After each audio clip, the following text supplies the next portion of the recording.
Showtime indeed. Okay, good morning, and to everybody watching us on this beautiful rainy morning here in Tokyo. It is July the 16th. This is Japan Expert Insights podcast, and today we have our guest speaker, who probably you know already. His name is Cory McGowan. Welcome, Cory. It's a pleasure to have you with us. And today we're going to talk about leadership and adventure, how they overlap, and how and what you can learn by actually trying to do some adventures here in Japan and maybe in other countries as well. So, good morning, Cory. Morning. Nice to see you Oh, both. Thanks for having me.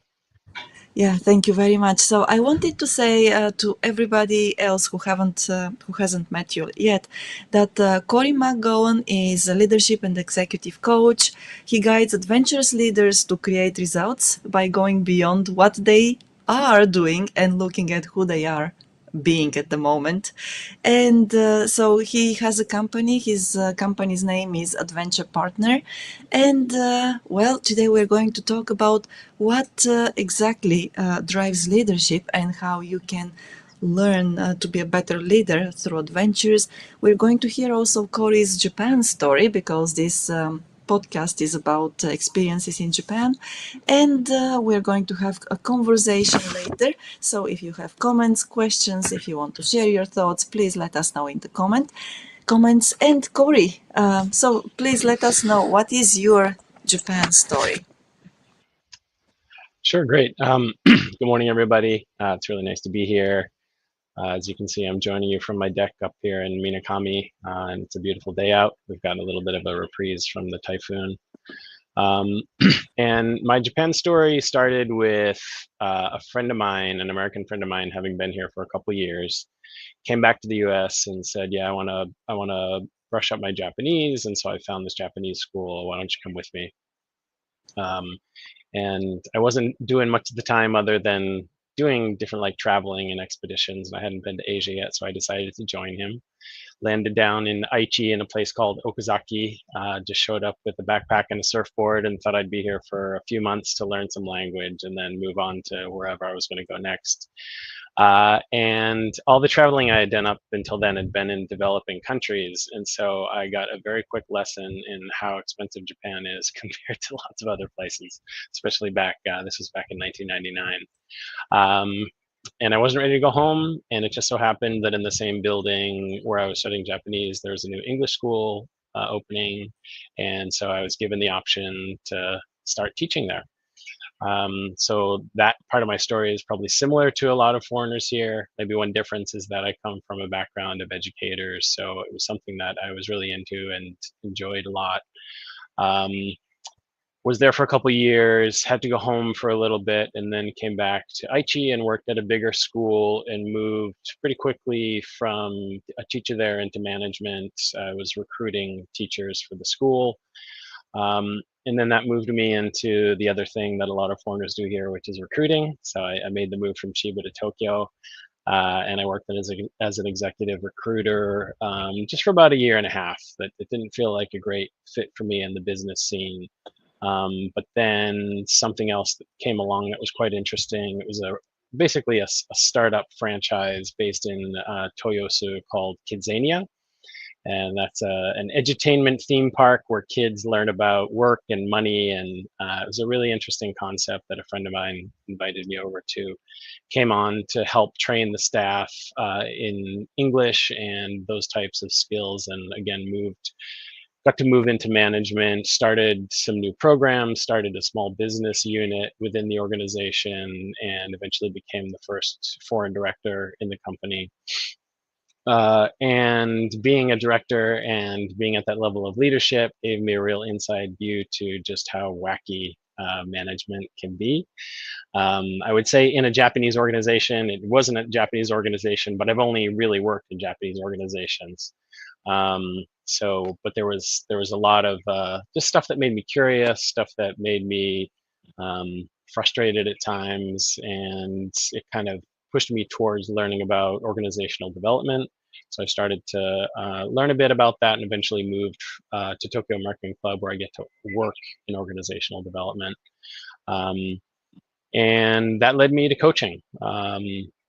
it was something that I was doing mainly just, I thought at the time was professional development, thought it would be a good thing to learn. There was a bit of a buzz about it at the time. And there was a guy offering a really interesting training who was actually based here in Minakami. I didn't really know much about Minakami yet, but a friend of ours had a beso, like a vacation home here. He let us use it, let our family use it from time to time, and so a combination of coming up here for some training sessions and then using that place up here. Eventually, we made the move. So my wife is Japanese. We have two boys, and we had been looking for options to get out of Tokyo because I'm much more of a country person than a city person. And so we landed here, and I commuted for a year by Shinkansen into Tokyo American Club, and that was a really interesting experience. And then from there, I got the opportunity to start to help lead the biggest outdoor adventure company in Minakami called Canyons.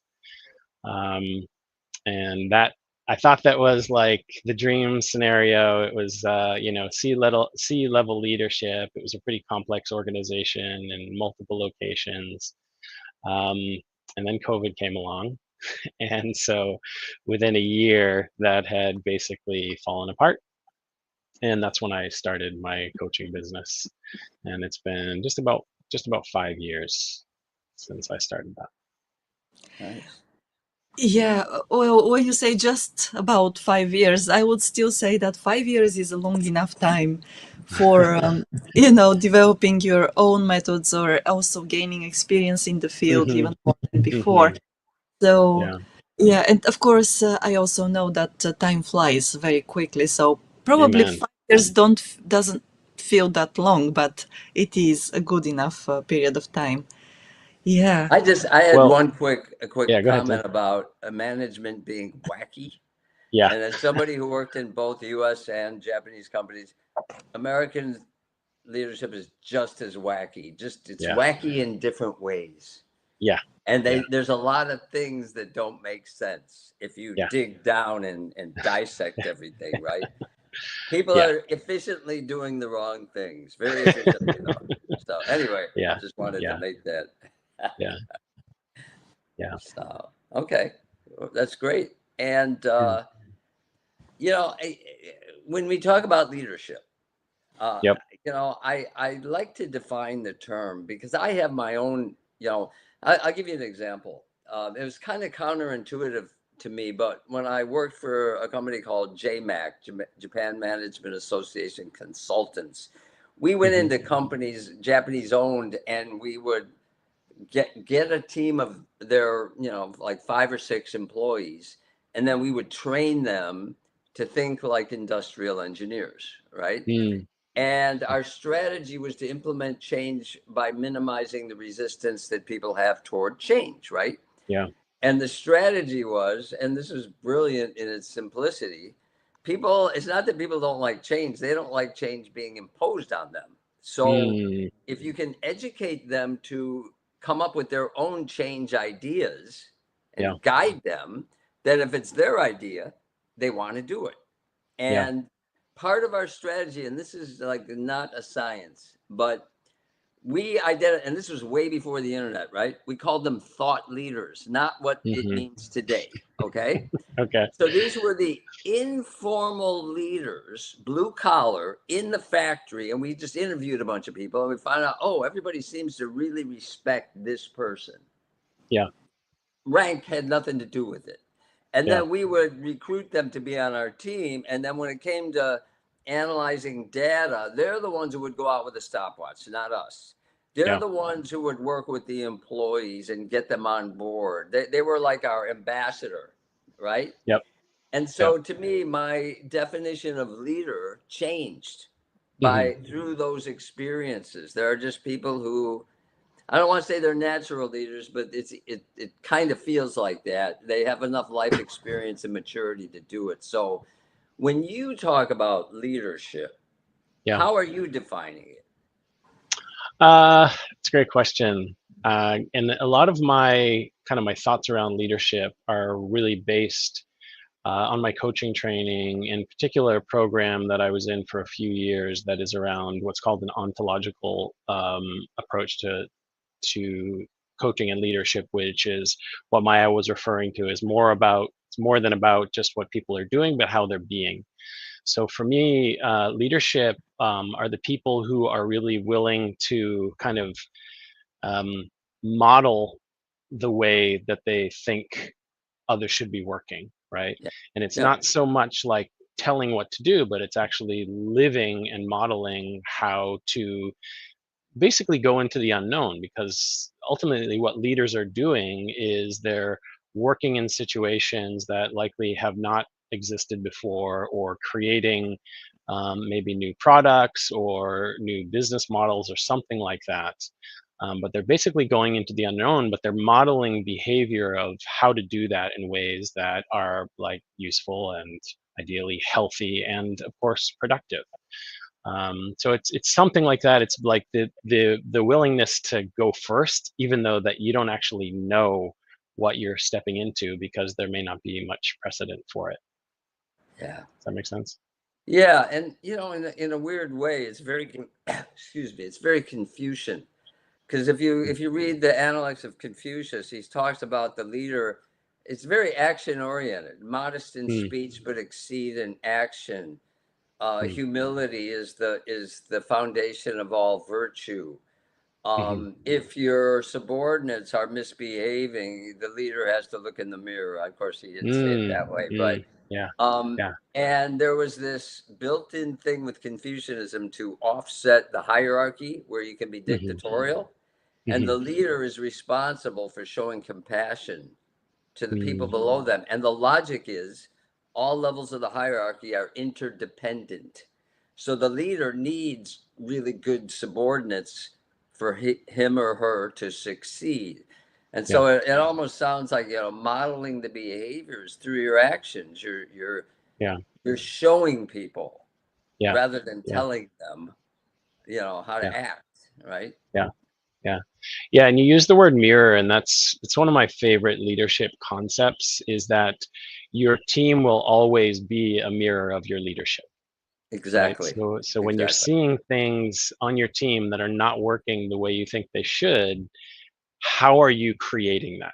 Right? How is that a Yeah. reflection of who you're being? And again, not from like you're doing something wrong or right. It can work the other way, right? If your team is really working well, you can see that as like, oh yeah, this is a mirror of like how I'm being as a leader that's effective. But if it's ineffective, the real opportunity is to look back.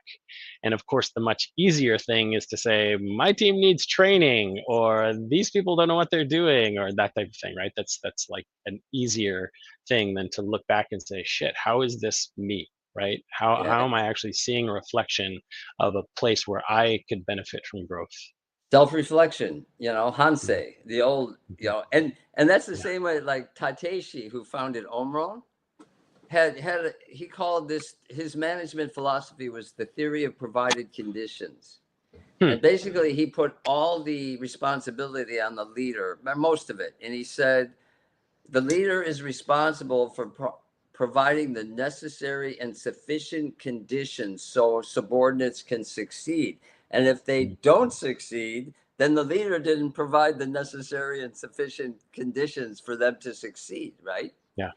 Um, Right. and it kind of like I mentioned this, I think it was on the last podcast, but this somebody posted on LinkedIn, not my direct connection, and he was ex-military, and he was ranting. He goes, people today, they don't want to be led. These young people, Mm, they don't want to be mm, led. And I'm reading this, and he's getting all these likes, and I'm thinking, they don't want to be led by you. mm, Those people are reflecting your leadership style. And what mm. worked in the military is different, a different animal. I'm Yeah. ex-military, right? What worked in the military isn't necessarily going to work in the civilian world. The military's top down, answer quickly in the times of emergency. That's Peter Drucker's definition. the Yeah. the real world now is not that. Yeah. There's more collaboration. So anyway, he was blaming it. It's like blaming people for not buying your product. It's the same Yeah. mentality. So anyway, Yeah. that kind of resonated what you said. So Yeah. um, have you found a difference between, and I have, but I want to hear your opinion, the ideal, if there's such a thing, American leader or Western leader versus the ideal Japanese leader. Have you ever thought about those comparisons? Yeah, I mean, to give me more context, like, is the ideal American leader like in an American organization or just in general? Like, tell me more about what you mean by that. I think the ideal American leader is very charismatic, gives a great speech, is kind of the star of the show, versus a Japanese. And this is, I'm trying to be generic, but it applies to a degree in many different contexts. And then to me, the traditional ideal Japanese leader is the Confucian gentleman, understated, humble. Even if they're not really humble, they're expected to present themselves as humble. Yeah. And again, it's more action based. And even in the manufacturing world, I've seen a line get shut down by a snowstorm because not enough people showed up, and all the Japanese executives went out to the factory with me, the consultant, and we started assembling dashboards. Like, they got their hands dirty. It wasn't beneath them. And Yeah. so I felt, and the first time Americans saw that, their attitude toward the Japanese leader changed, especially the workers. They're like, wow, Yeah. I've never seen an American executive come out on the line and get their hands dirty, right? Yeah. So I think the Japanese leader tends to, this is ideal, right? Tends to be more reserved, more humility, less displays of charisma. And I'm just generalizing, Yeah. but those are kind of, in my mind, some of the cultural prototypes of what a leader should be, right? Yeah. Yeah.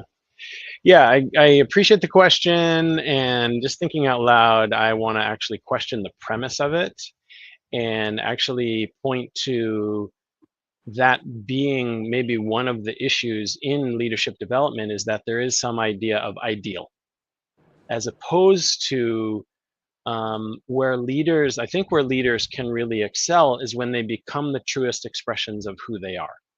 Right, so each of us in our lives and in our leadership is we're trying to find what is our expression of leadership, and how does that meet these different moments. Because yes, there are a lot of models around leadership, a lot of great research and interesting approaches, and ultimately we can only lead from who we are genuinely. I think that's the best outcome. So what I think is really interesting about Japan is that we get to see more blends of these different types, right? I've been here like 25 years, and I see more and more of the cultural influence on who I am and how I show up with people. And there are parts of that that I actually like, right? There's that kind of balance a bit of my Americanness. So yeah, and I don't know how helpful it is to work towards an ideal, other than the ideal being how can I actually express my own leadership and who I am as a person, because that ends up having the best impact on the people that I work with, and maybe trying to mimic a particular model or a particular way of doing it. And of course, in the newer days of leadership, it is really helpful to lean on different models, right, and learn from different things and try it and see what works for you and what doesn't. But I think the ultimate true expression is when leaders really get to express who they are, and that may be more intuitive for Americans than it is for Yeah. Japanese people, Yeah, right? and Because of the thing of hierarchy and like fitting in and sure, I agree with everything you said. I was stating this not as saying there's an ideal at which anybody should work toward. That wasn't my point. My point Mhm. is the ideal leader is indicative of a culture's values, what they value, because values are ideals. Interesting. And Mhm. there's always a gap between the reality and the value. But so you could say Westerners value the truth. Does that mean we don't have any liars? Of course not. We have lots of liars, but we all Mhm. believe in principle it's good to tell the truth. And even if you're lying, you want everyone to believe you're telling the truth because that's the standard. That's just an example, right?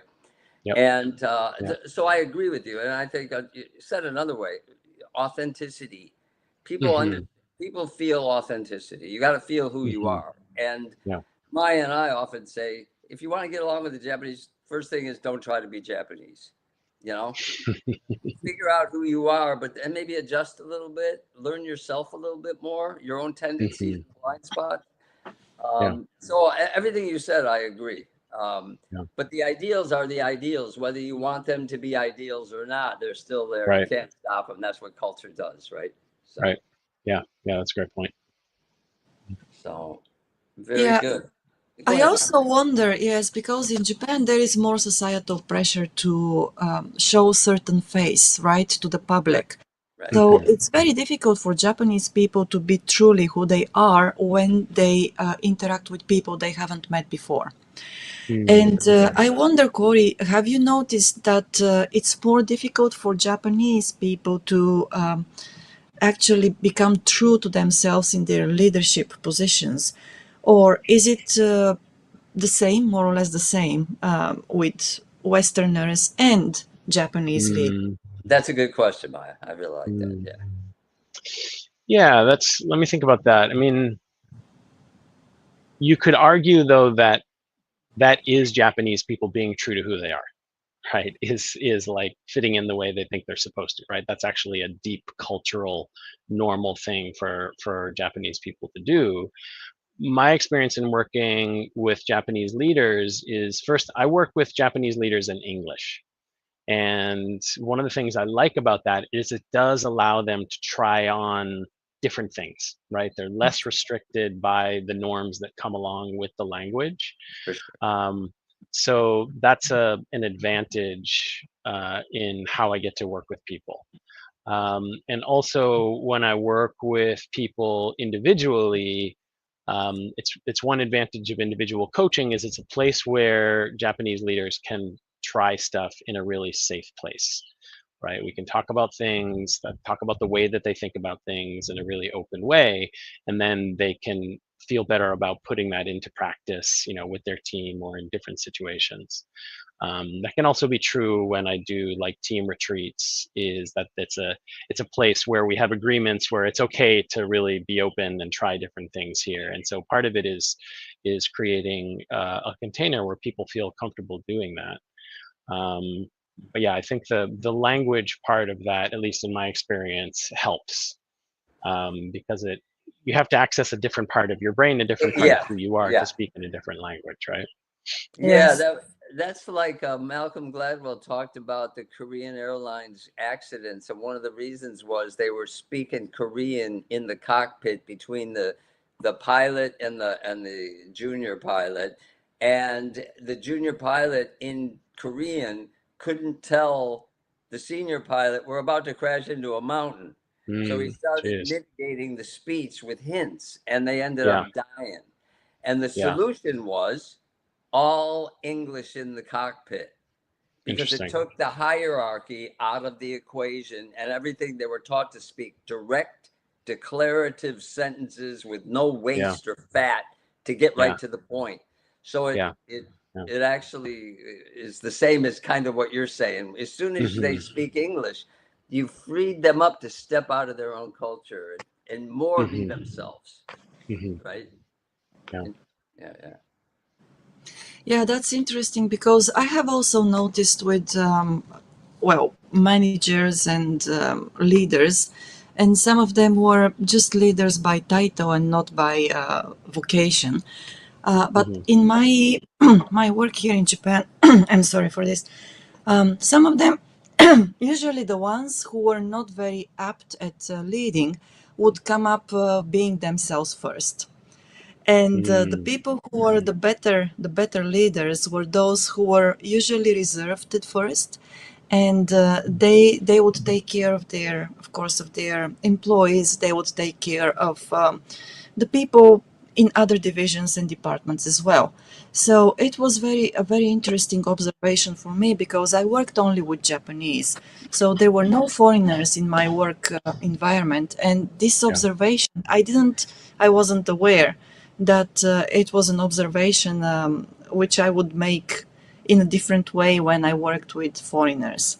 But in Hmm. Japan, usually the people who were less prepared to be leaders would show their true face, who they were, and that wasn't in a good way. Right. Yeah, They weren't yeah, following. Yeah, yeah. And yeah, I would add another dimension to that, Maya. The best Japanese leaders, both by title and informal, were really good at negotiating behind the scenes. Some people say nemawashi, but the more palatable term is chose. Chose means coordinate, but it also yeah, literally means to adjust and yeah, harmonize. yeah, They were good at it. They could go to people in the organization, they had relationships with them, and they could rally the troops through a lot of that behind the scenes negotiation. So that's another thing I yeah, found in my career. yeah. There's Yeah, it's true. And usually, from my experience at my previous workplace, it was the case that the top manager who eventually he was a leader too, but when I don't think that he was really very skilled at leading people, but he had the let's say the advantage of being in the position of power. So he would very forcefully go through just what's that talking about his ideas and pushing them top down.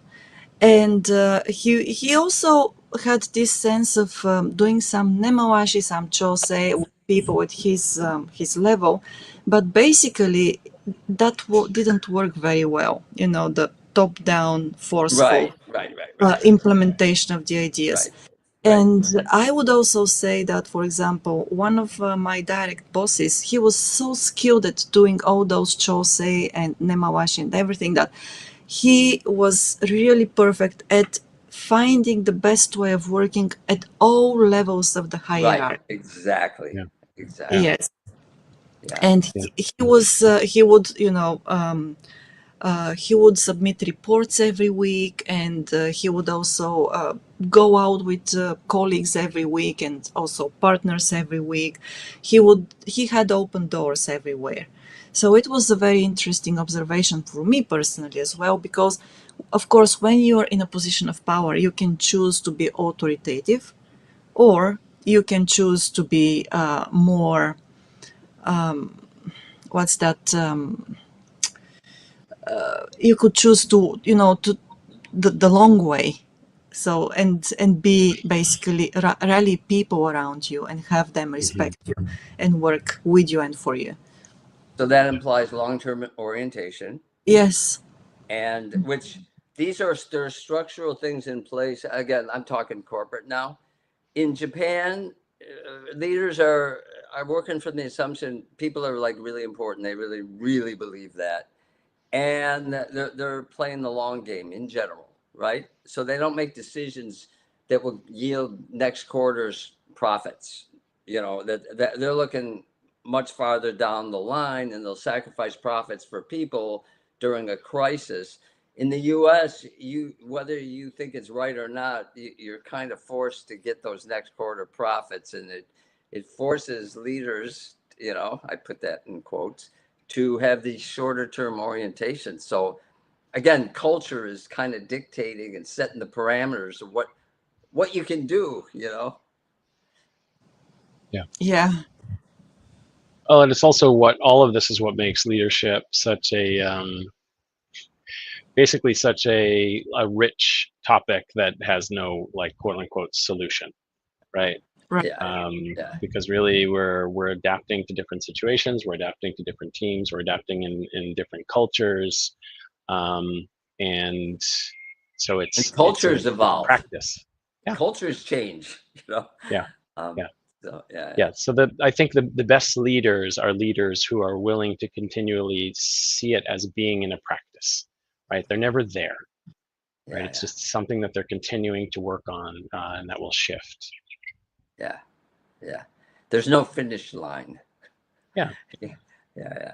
So And that's where I think that's where teams would show up with the most pushback as well, is working with a leader who's like, I have it, this is my model, it works, it has always worked, it will work with Yeah, you. yeah, When there's yeah. not a sense of like, oh wait, where do I need to be more flexible? Where do I need to, practice my own development? And I think that's a lot of ways in a lot of modern organizations. There's more and more of that, and that's why a coaching industry even exists. Is that there's a growing opening to that possibility of being in practice and continuing to develop.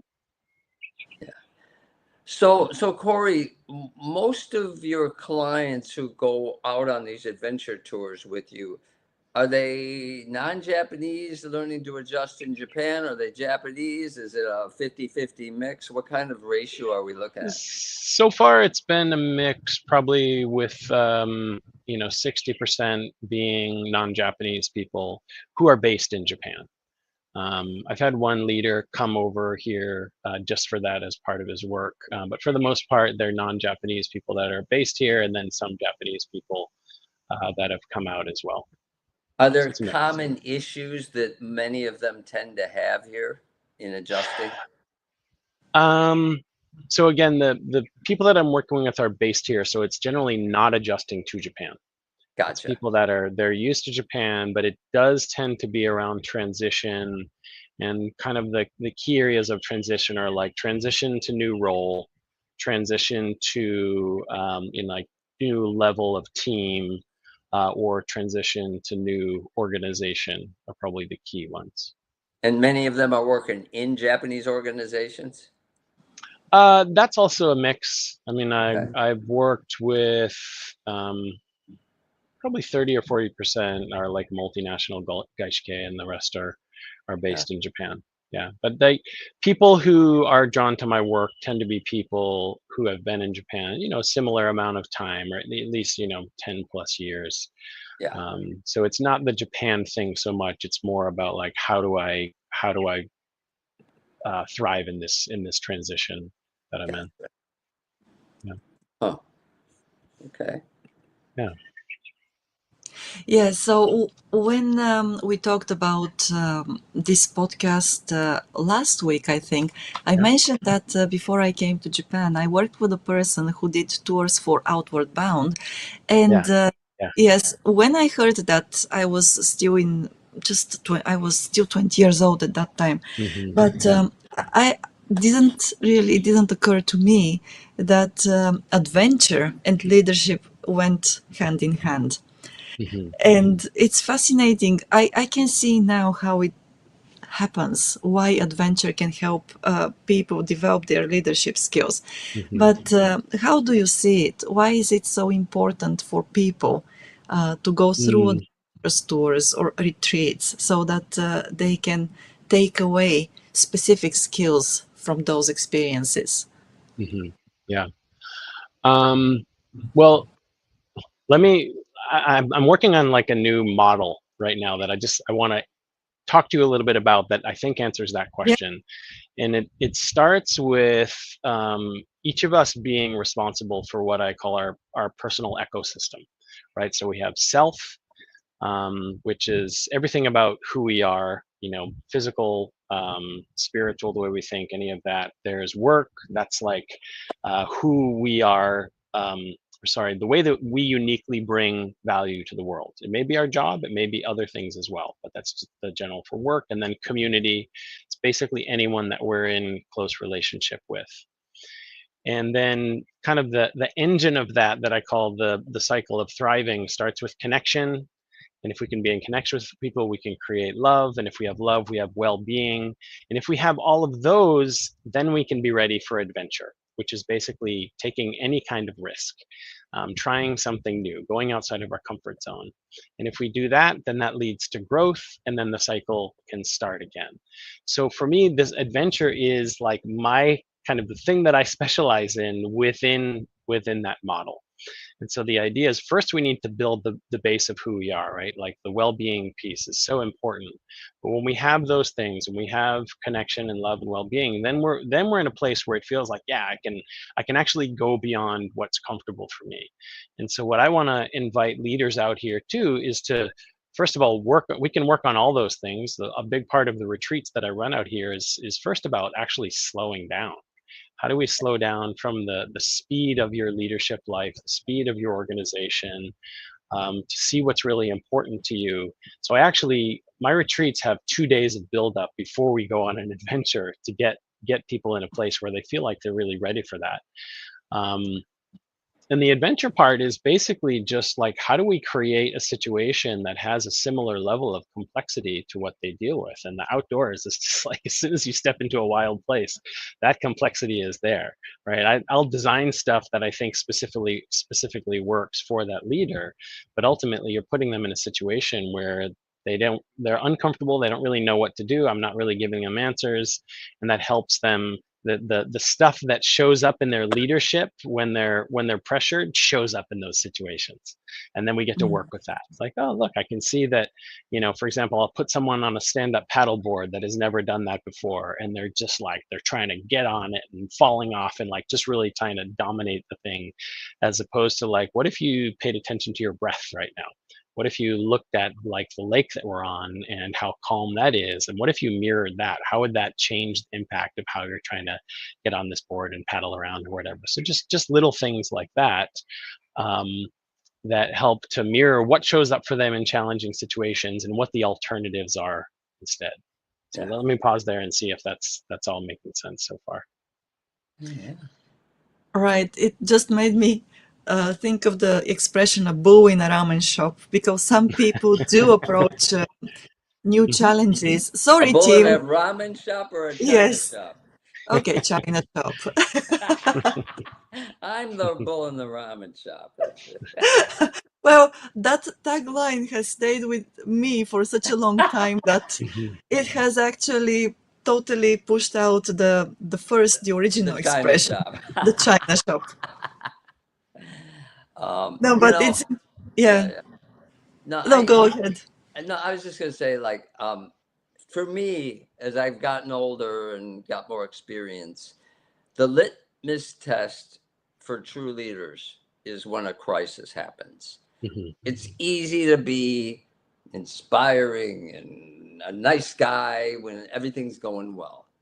Yeah. But when the poop hits the fan, that's where the leaders emerge. And I was through several when I was in Hawaii. Two lava Mhm. flows and a typhoon, that Yeah. hit the island. Yeah. And it was amazing that the leaders just came out of the woodwork.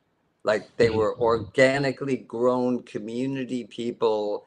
And within days, tents popped up where people were giving donations and there were people leading the charge. And there were other people who ran, who cut and ran. Mhm. Um, and to Yeah. me, I don't know, I'm not saying you can create a sense of crisis, or you should, but Yeah. it is similar to putting people in challenging situations, because to me that's where your true colors come out. Mhm. Is Yeah. that your experience?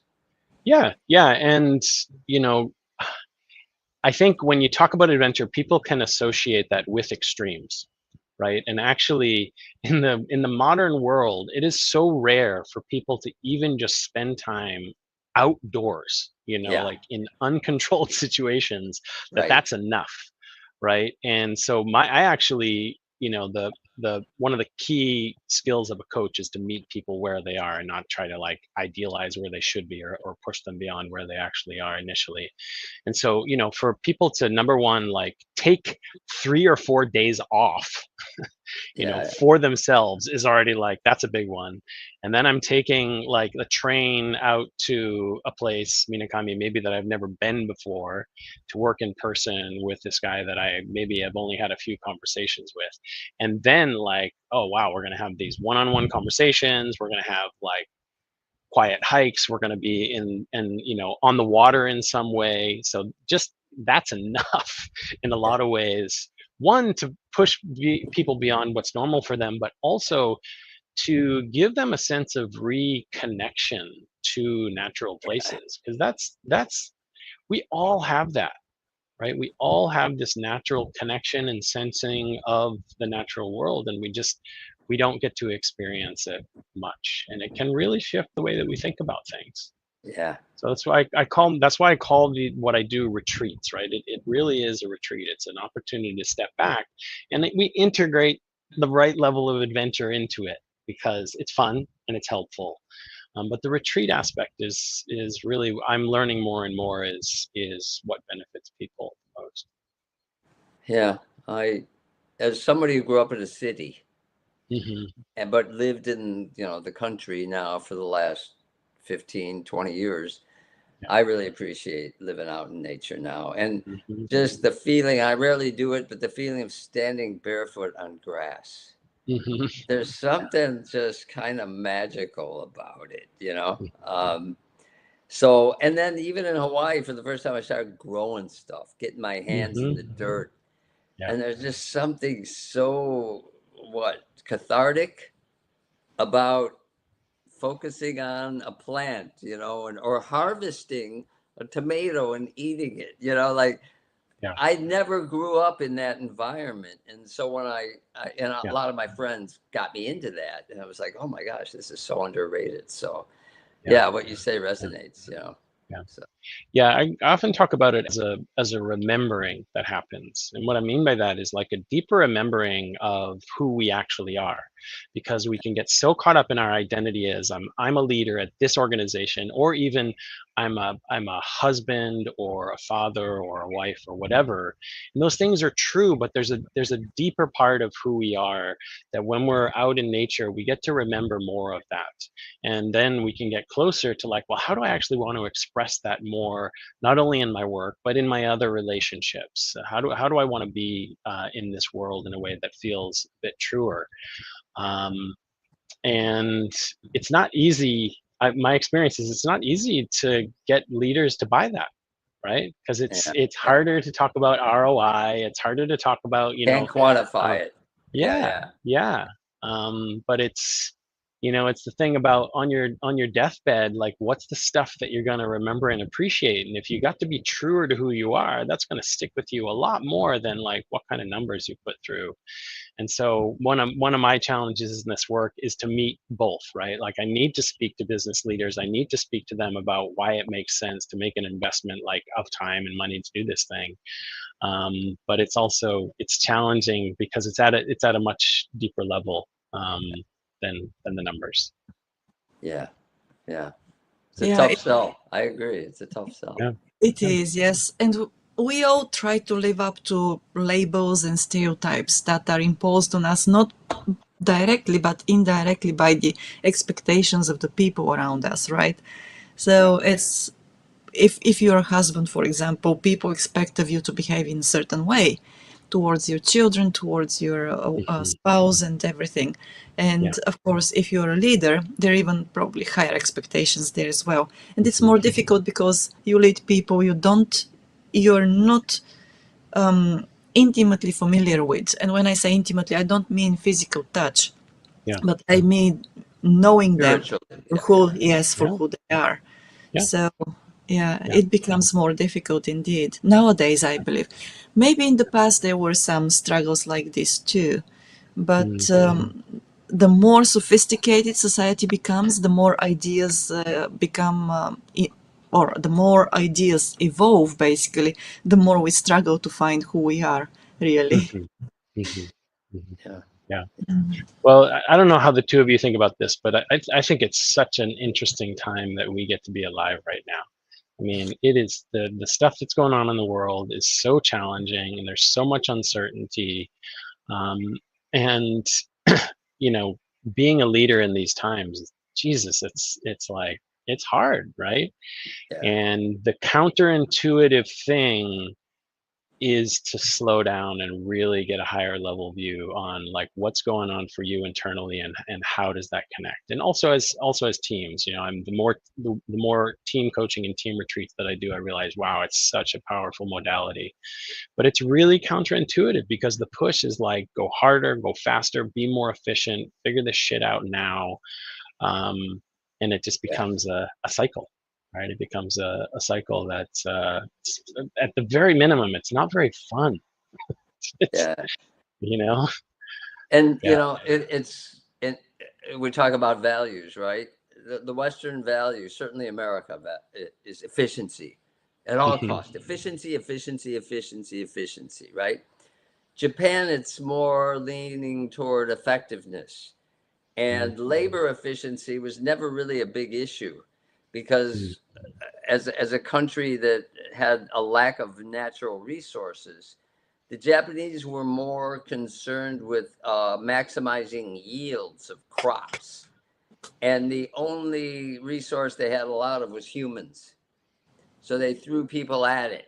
They weren't concerned about labor efficiency. How much rice could they get out of the rice paddy, right? And I think that's a lingering concept that actually has value because sometimes the Japanese will sacrifice efficiency, but they will get a really good desired result. It just maybe took a little longer, but it can be more sustaining than just trying to get everything done right now. And so, like in the West, especially America, it's like you said, efficiency. Let's get it done fast. Let's keep moving. Let's break things and make it better, right? And to me, we don't.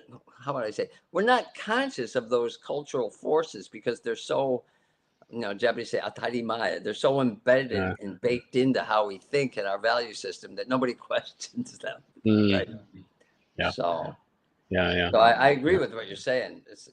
It's not necessarily efficient on paper, but in the But the long term, gains can be, you could the probably gains argue can that be it really is. big.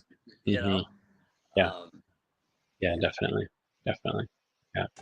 Well, I feel like we are so lucky to live in Japan in these times as well. Just in terms of like the stability and the what's the word? The civility. The civility that is just and the native to community, Japan. yeah, that comes with it. Yeah, Yeah. yeah, Respect. yeah. I like the word civility though. Yeah, that's it. Yeah, yeah. I think. And that's been like, I think I've known for a while that I'm basically in Japan for the rest of my life. But being in Inaka in rural Japan has just completely sealed the deal. Yeah. I'm a really strong stand for the potential that exists in rural Japan right now. I mean, there's so much cool stuff going on here. And like you can talk about depopulation, and it's really true, and it's quite dramatic even here in Minakami. Places, Minakami has a lot of hotels that were built in the bubble times that are all like falling apart and look like shit. But there are people that are starting cool businesses here. There are these community events that are happening here, and I'm seeing it in other parts of Japan, and it leaves me feeling really hopeful. Because what has always gotten humans through the hardest times in the world is community, and it's something that rural Japan does really well. Yeah. Yeah, they do, and it comes to them very naturally, which is the most beautiful part of all of it. Yeah. Yeah, I would like to see. I like anybody trying to revitalize rural Japan. Hats off to them because I think for Japan's own good, they need to do it. And I hope the trend is going in that direction. Yeah. But I'm on board with you. I just love the community here and the stability and just the sense of purpose. And you know what? I feel like I belong here. A lot of people say, "Oh, I'm a foreigner. I don't belong." No, I feel like I belong. There are people here who made room for me and welcomed me. It's a combination of both, right? Like one of the stories that I like to tell is one of the best things that I did when I came to Minakami is join the local weed cutting day. Yeah. As soon as you show up with your weed whacker and just, it's a few hours, but it's just like, okay, this guy's here for it. Because I have neighbors where I live, there's only like 5 houses, and the other ones are basically vacation homes.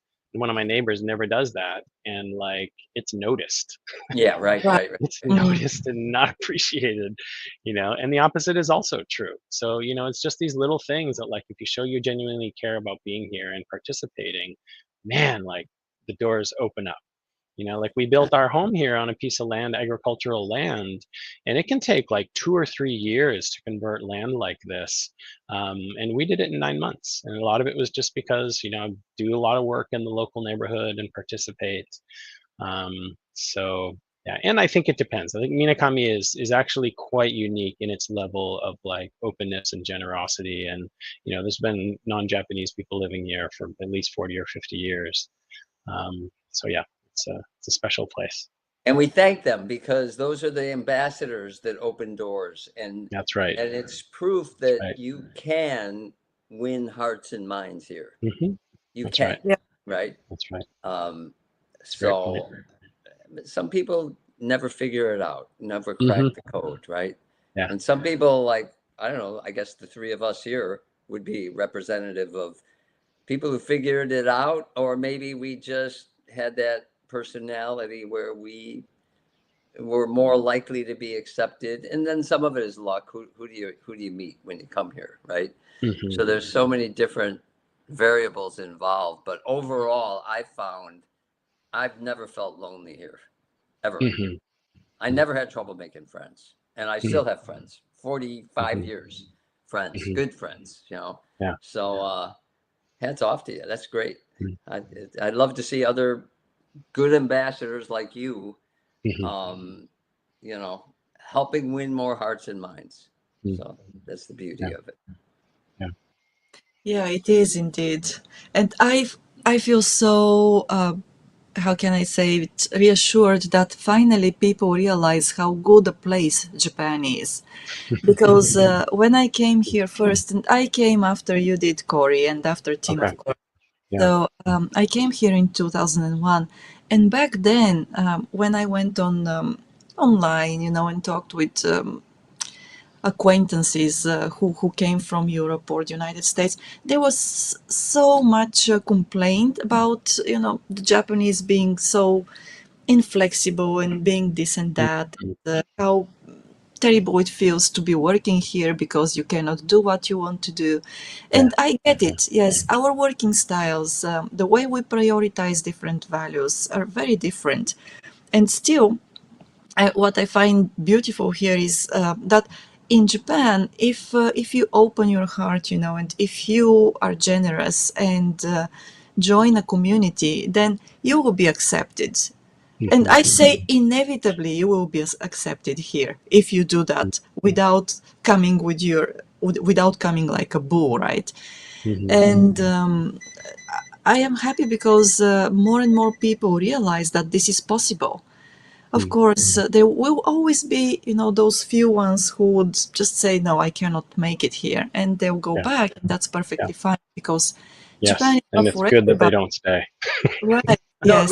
right. If they don't belong here, and Right. but I like what you said about like the weed cutting day, because I say this half joking, but when people express their frustration, I go, you know how you can control the Japanese people around you? Just start cleaning randomly. Everybody will pitch in and start cleaning once you take that initiative, right? And it's so action based. And it's like they can't help themselves, right? Like if I start a project at home and I just start it, my wife can't sit down anymore. She has to figure out how to pitch in. I never have to ask her to help me. She just sees me. And I discovered this stuff by accident, right? So that action based, just go out and do something. Show them that you're willing to sacrifice your day and your time to weed whack for a couple hours. That is very powerful, much more than words. Talk is cheap, right? Yeah. Very much so. So that's my Indeed. advice. Take action, do something positive, Yeah. And if possible, well, clean, right? Clean, always clean. That's Never the go safe wrong with bet. cleaning. Yeah. Gosh, I want to control these people around me. What can I do? Oh, I'm going to start cleaning.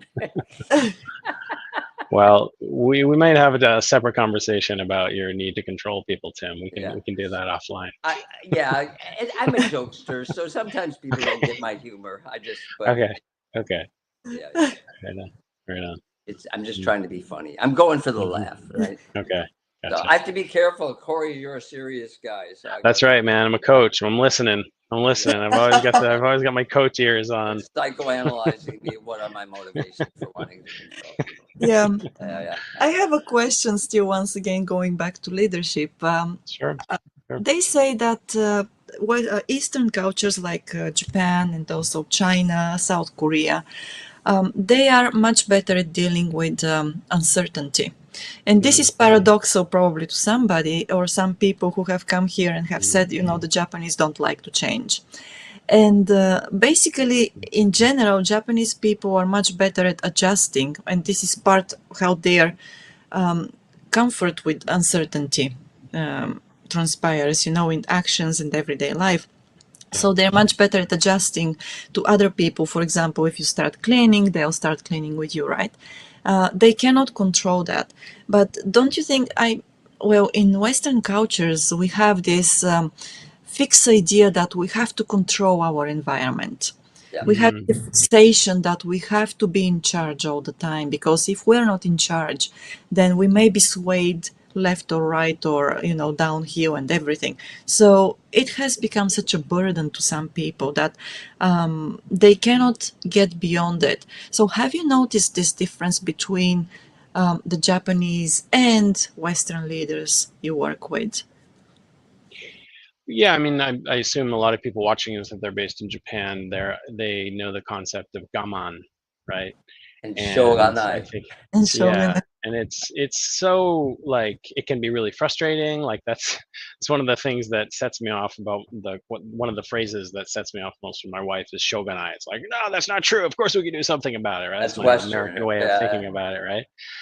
But this idea of gaman and like just like Japan is so this is a landscape that has been trying to kill people for millennia, right. between Yeah. typhoons, earthquakes, different types of critters and all that. So it's just so built into the culture. And so, yeah, definitely.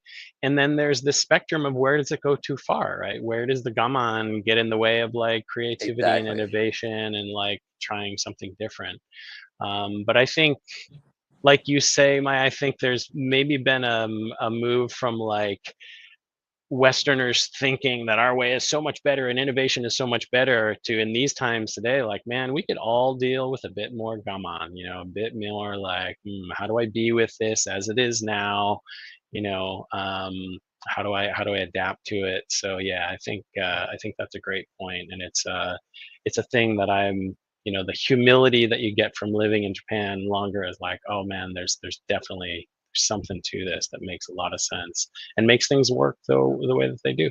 Yeah. 2,000 years of practice, right? And Mhm.